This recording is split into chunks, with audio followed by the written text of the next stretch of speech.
विघ्नहर्ता श्री गणेश, श्री गणेश, श्री गणेश। ओम नमः शिवाय। ओम नमः शिवाय। माता के निर्देशानुसार कुमार कार्तिकेय ने संपूर्ण निष्ठा से वहां स्थित लौ पर अपना ध्यान केंद्रित कर पंचा अग्नि तप और पंचाक्षर मंत्र ओम नमः शिवाय का उच्चारण करना आरंभ कर दिया। जैसे जैसे वो अपने तप में लीन होते गए और उनकी एकाग्रता बढ़ने लगी, वैसे ही दीपक की अग्नि विभक्त होकर उनके चारों ओर पंचा अग्नि प्रज्वलित करने लगी। ये उनके समस्त चक्रों के पूर्ण रूप से जागृत होने का प्रमाण था, जिससे उन्हें आत्मज्ञान का बोध हो।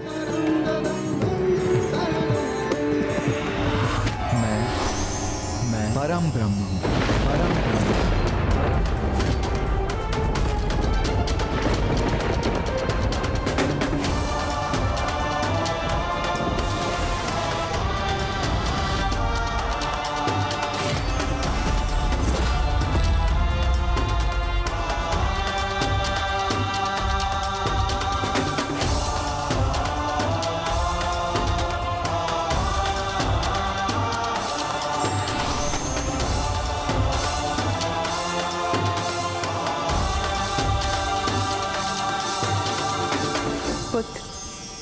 अब तुम्हें अपना दिव्य वास्तविक परिचय ज्ञात हो।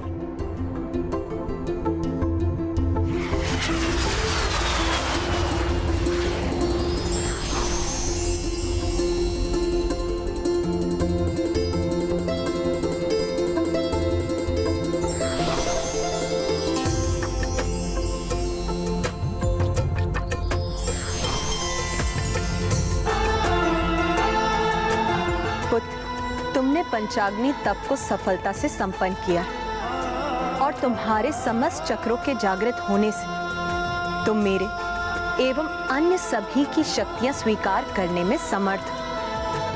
अब मैं तुम्हें अपनी शक्ति के साथ उसके प्रयोग की विधि का ज्ञान भी प्रदान करती हूँ।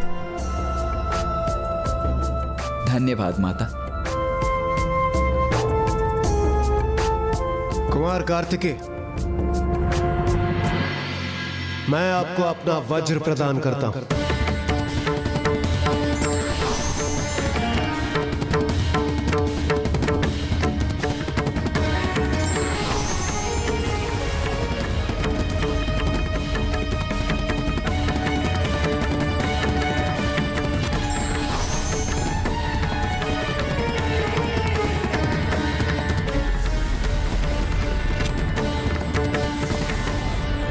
मेरा ये वज्र स्वीकार कीजिए कुमार कार्तिकेय।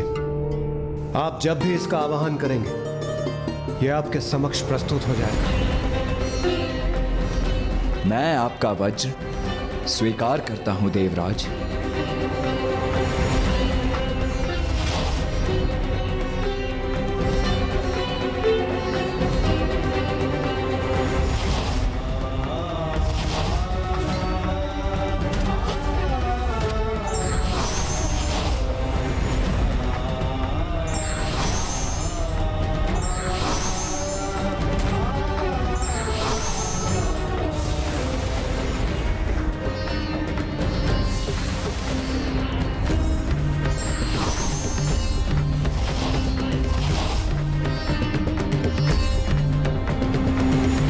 तो कुमार कार्तिकेय को अपनी अपार शक्ति का आभास हो ही गया। माता पार्वती ने उन्हें अपनी शक्ति और ज्ञान दोनों प्रदान किए और हम देवताओं ने भी उन्हें अपने आयुध दिए।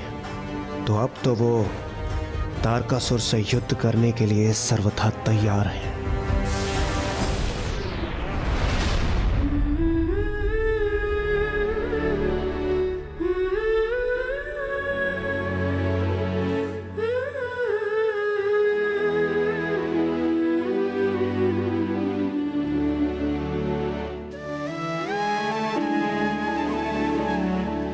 पुत्र कार्तिकेय, धन्यवाद माता। अब आज्ञा दीजिए। माता के बाद पुत्र के अगले गुरु उसके पिता होते हैं। मैं तुम्हें जो शिक्षा दे सकती थी दे चुकी। अब तुम्हें अपने पिताश्री से शिक्षा प्राप्त करनी चाहिए।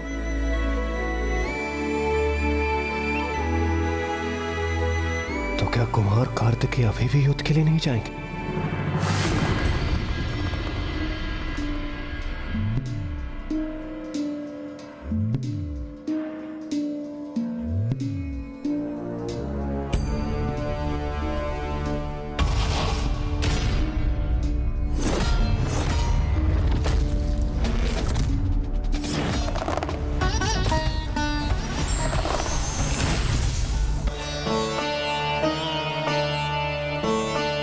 पिताश्री, मैंने अभी आपके शीश पर कांटों का मुकुट क्यों देखा पिताश्री? पुत्र, तुम्हारी मां से शिक्षा प्राप्त कर समग्र रूप से संपन्न हो चुके हो, इसलिए मात्र मैं एक ही मूल शिक्षा तुम्हें प्रदान कर सकता हूं। तुमने जितनी भी शक्ति प्राप्त की है उसका उपयोग संसार की भलाई के लिए, धर्म की रक्षा के लिए और उत्थान के लिए ही करना उचित होगा। शीघ्र तुम एक सेनापति का दायित्व संभालोगे जो तुम्हारे लिए कांटों के मुकुट के समान होगा, क्योंकि यह दायित्व सरल नहीं होगा। उसे तुम्हें बहुत धैर्य और लगन से संभालना होगा। ब्राह्मण देवता, अब तो कुमार कार्तिकेय ने शक्तियां, आयुध और ज्ञान सभी प्राप्त कर लिए थे, तो अब तो उनकी शिक्षा पूर्ण हो गई थी ना? माता पिता से ज्ञान और शक्ति दोनों अवश्य प्राप्त हुई थी उन्हें, किंतु जब तक वास्तविक गुरु का मार्गदर्शन ना प्राप्त हो तब तक ज्ञान कहाँ फलित होता है। तो अब कुमार की शिक्षा की पूर्णता के लिए उनके पिताश्री महादेव ने उन्हें अगस्त्य ऋषि के पास भेजा।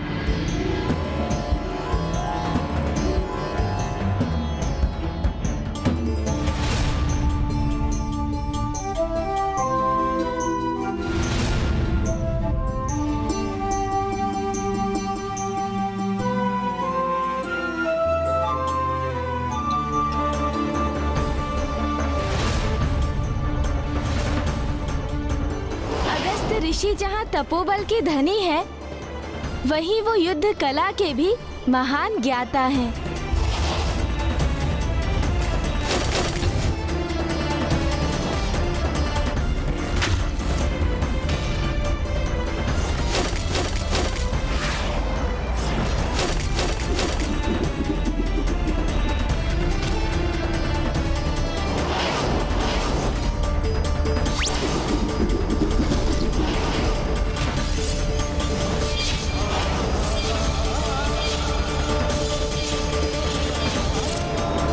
कार्तिकेय, मैंने आपको अपने शिष्य के रूप में स्वीकार कर आपको संपूर्ण युद्ध कौशल की विद्या प्रदान की है।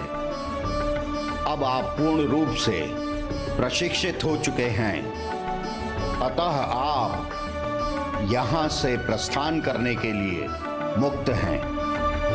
इस प्रकार माता पार्वती, पिता महादेव एवं गुरुवर ऋषि अगस्त्य से ज्ञान प्राप्त कर कुमार कार्तिकेय अब देव सेनापति पद को संभालने के लिए पूर्णतया तत्पर थे।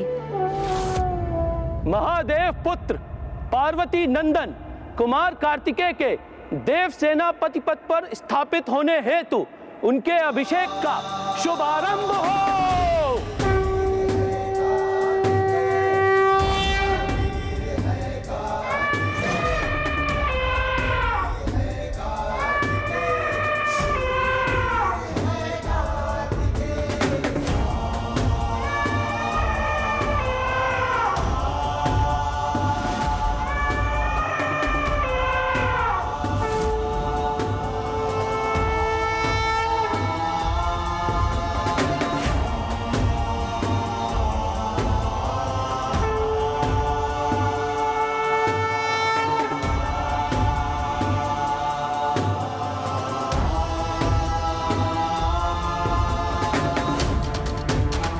पुत्र,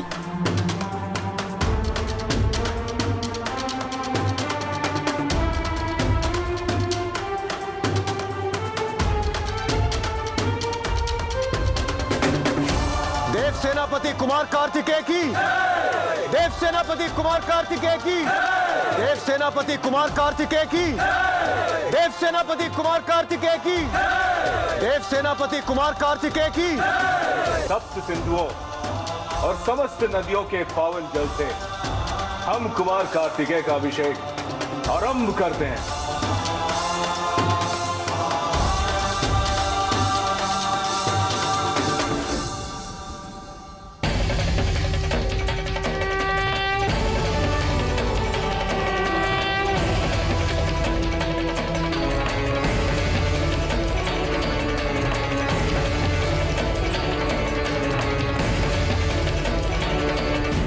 आयुष्मान भव पुत्र।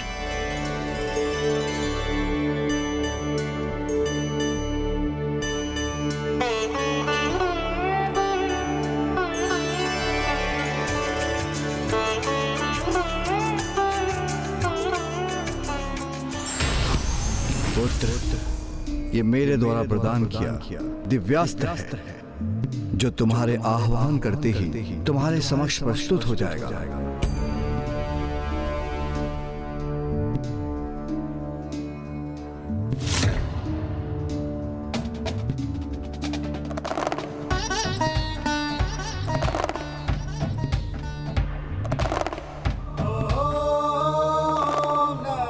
धन्यवाद पिताश्री।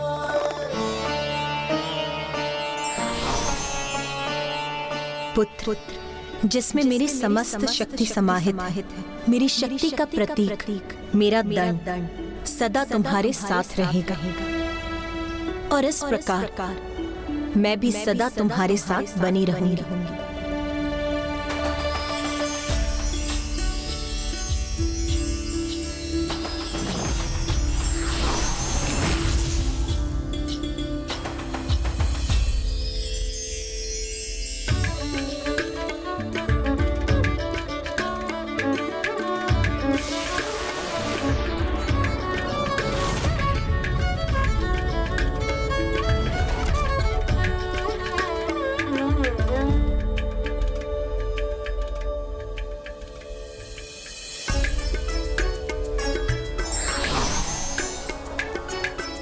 पुत्र,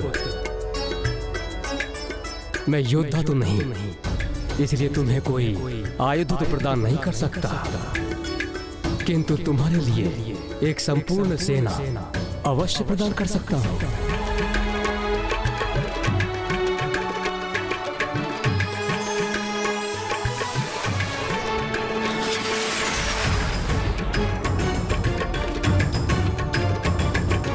देव सेनापति कुमार कार्तिकेय की, देव सेनापति कुमार कार्तिकेय की, देव सेनापति कुमार कार्तिकेय की, देव सेनापति कुमार कार्तिकेय की, देव सेनापति कुमार कार्तिकेय की, देव सेनापति कुमार कार्तिकेय की, देव सेनापति कुमार कार्तिकेय। प्रतीत होता है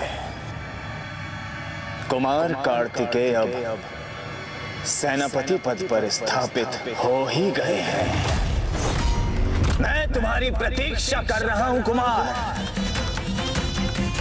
क्योंकि अब तुम्हारा सामना कर तुम्हारा अंत करने में बहुत आनंद आएगा मुझे।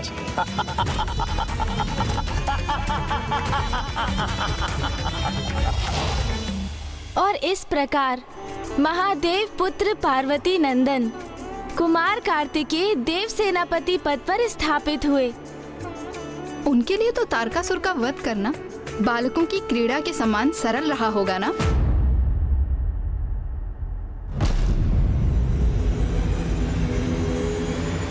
नहीं मां,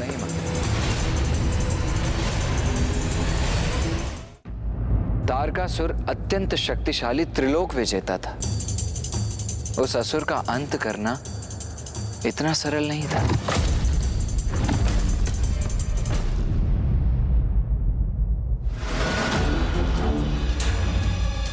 इतना कुछ घटित हो गया महाराज, और आप अभी भी निश्चिंत बैठे हैं। ये मेरी समझ के बाहर है महाराज। क्या घटित हो गया जिसकी चिंता करनी चाहिए मुझे? यही महाराज, देव सेनापति पद पर स्थापित हुए हैं महादेव और देवी पार्वती के पुत्र, जिनके गर्जन मात्र से कंपित हो उठा था पूरा शोणितपुर। और आपका आत्मसम्मान जो पंचासुरों का अंत कर खंडित किया उन्होंने, उसका क्या?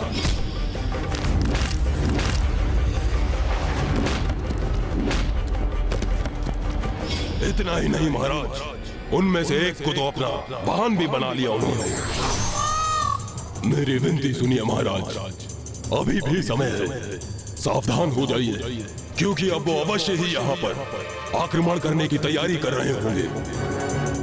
आक्रमण ही तो चाहता हूं, मैं भी चाहता हूं कि समस्त देव सेना, देवतागण और वो कुमार कार्तिकेय यहाँ पर धावा बोलने पहुंचे और मैं उन्हें अपने मायावी नगर शोणितपुर में ऐसे मायावी जाल में डालूं कि मेरे सभी शत्रु एक साथ बंदी बन जाएं।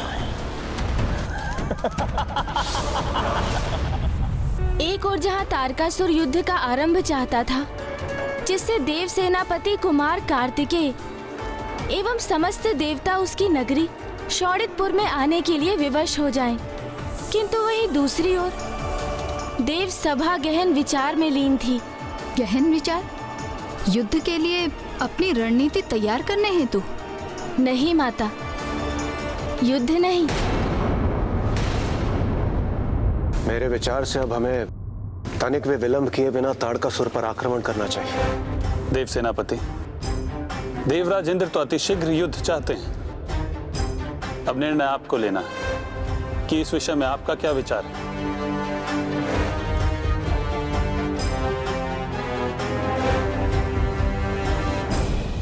मैं देवराज इंद्र से असहमत हूं।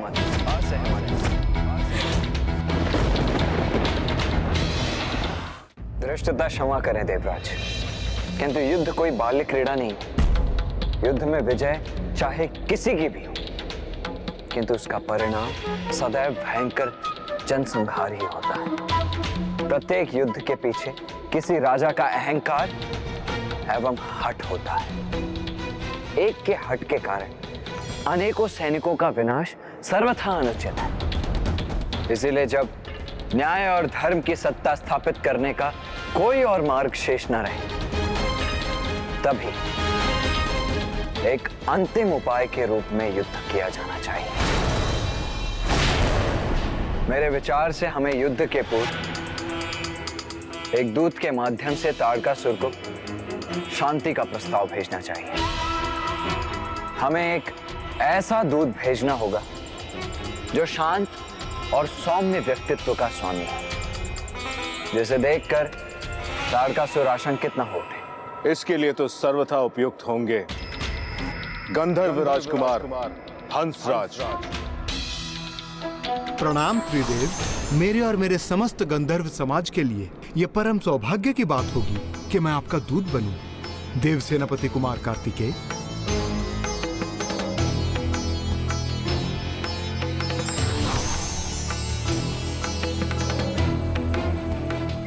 असुरराज तारकासुर, हम समस्त देवता आपसे विनम्र निवेदन करते हैं कि आप त्रिलोक को अपने शासन से मुक्त करें।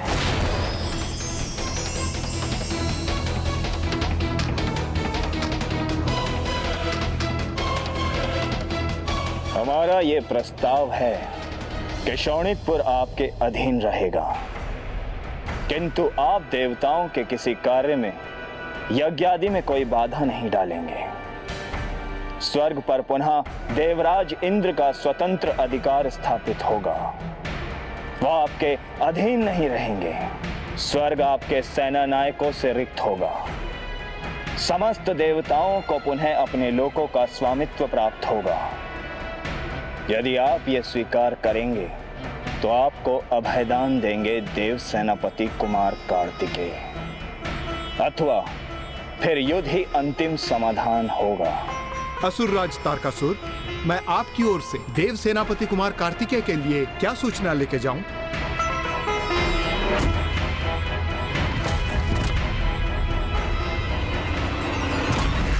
तुम्हारे देव सेनापति ने मेरे समक्ष कोई उपाय ही कहां छोड़ा है।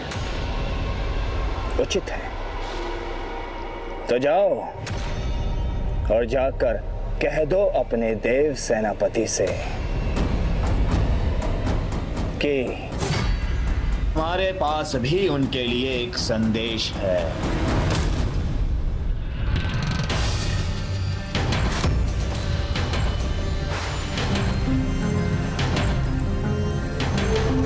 ये गंधर्व कुमार हंसराज अभी तक तारकासुर का संवाद लेकर लौटे क्यों नहीं? कदाचित कहीं कुछ अनुचित घटित न हुआ हो।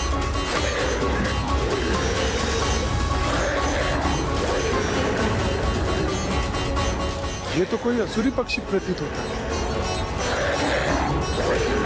इसने अपने मुख में क्या पकड़ रखा है?